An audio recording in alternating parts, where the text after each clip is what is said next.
Good morning, have a nice day and গুরু পূর্ণিমার সবাইকে, সমস্ত স্যার ম্যাম সবাইকে অনেক অনেক প্রণাম আর ছোটোদের অনেক ভালোবাসা। আজকের দিনটা সবাই সুন্দর করে কাটুক। আর আজকে গুরু পূর্ণিমায় আমি ছোট্ট করে বাড়িতে একটু পুজোর আয়োজন করেছি, সেটার জন্য জিনিসপত্র একটু গোছানো হয়েছে। এটা আমার ফিরে গেলাম আগের দিন রাত্রিরে আমি একটু সমস্ত মশলাপাতি বেটে রাখছিলাম। আর এখানে মিথির মা এসেছিল, আরও অনেক গার্জেনরা এসেছিল, নিবেদিতা এসেছিল, তারপরে দেবস্মিতার মা এসেছিলো। সবাই মিলে একটু আলু টমেটো সমস্ত কেটে কুটে দিচ্ছিলো। আর আমি বানিয়ে নিলাম আগের দিনই চাটনি, টমেটোমের চাটনি, একটু খেজুর দিয়ে আর আমসত্ত্ব দিয়ে অসাধারণ হয়। তারপর সবার জন্য করলাম একটুখানি চা আর মুড়ি মাখাটা আমি সবসময় প্রেফার করি একটু গরম করে মাখলে, মানে গ্যাসের মধ্যে দিয়ে মাখলে এটা খুব সুন্দর হয়। পাশাপাশি এই চাটনিটাও রেডি হচ্ছে। অ্যান্ড চাটনিটা রেডি হয়ে যাওয়ার পর এর মধ্যে আমি অ্যাড করবো বাদবাকি উপকরণ। এখানে এই যে আমার ভিডিওটা নিচ্ছিল শুভম, আর শুভম এখানে সবারই ভিডিও নিচ্ছে। এখানে বাদাম ছাড়ানো হচ্ছে, এটা আলুর দমে পড়বে। কালকে প্রিপারেশনের জন্য আমরা এই সমস্ত জিনিসপত্রগুলো অ্যাড করছিলাম। তো যাই হোক, আর এখানে দেবস্মিতা খুব সুন্দর একটা আমার ঠাকুর ঘরে কলকা করছিলাম।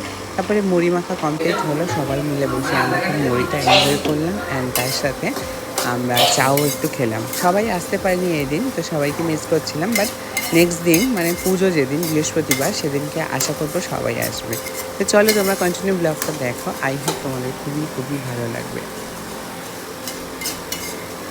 এরপরে আমার বুড়িমোটা একটা ছড়ি, যেটাকে বারবারই শুভম আমাকে দেখাচ্ছিল, এটা দেখানো একদমই উচিত নয়। অ্যান্ড দেন আমার রেডি হয়ে গেল। নেক্সট ডে মর্নিংয়ে আমি একটু শুরু করলাম রান্নাবান্না। আর এই রান্নাবান্নাটা আমি যখন শুরু করেছি তখন অলমোস্ট বাজে সকাল 6টা। আর অ্যাকচুয়ালি বিষয় যে আমি কোনো রান্নার কাউকে রাখিনি, আমরা সবাই নিজেরা মিলেই প্লটিং করলাম।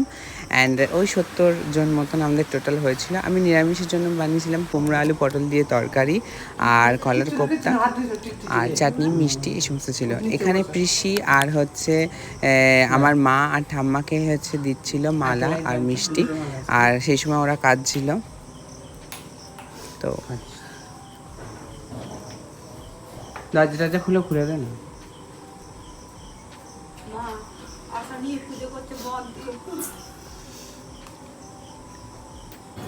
যাই হোক, কিছু কিছু সিচুয়েশন খুবই মানে কষ্টকর, বাট তারপরে আমি সমস্ত আমার ঘরের লক্ষ্মী ঠাকুরের পুজো দিয়ে দিলাম।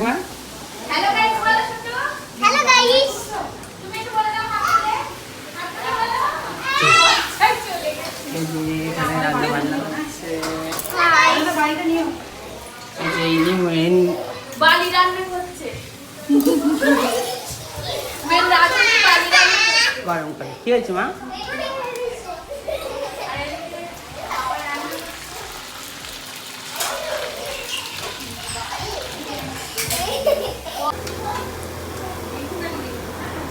Hi guys. মিষ্টি ভাজা হচ্ছে। উনিও একটা কাজ করলো, প্রথম কিছু দেখি যায় পিয়েছি এখানে গুলিয়ে দিই। তারপরে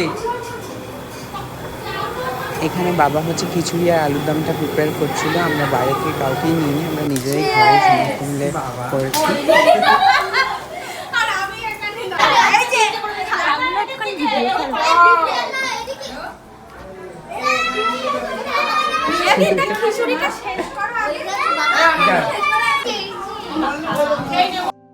তারপরে পুরোহিত মশাই আমাদের আসবে বলেছিল 2:30-টে, তিনি এসেছিলেন 5:30টায়।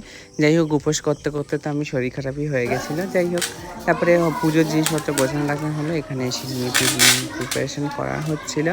অ্যান্ড পুজোয় বসা হবে।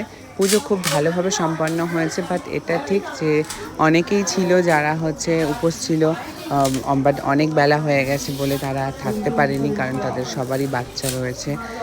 মানে যারা আমার অ্যাকচুয়ালি গুরু পূর্ণিমার পুজোটা করা হয় আমার যে সমস্ত স্টুডেন্টরা, তাদের মঙ্গল কামনায়, বা ঘরের একটা সুন্দর মঙ্গল কামনার জন্য। তো যাই হোক, পুজোটা খুবই ভালোভাবে সম্পন্ন হয়েছে অ্যান্ড আমরা খুব ভালোভাবে মজা করেছি, দিনটাকে খুব সুন্দর করে কাটিয়েছি। তোমরাও সেটা দেখো।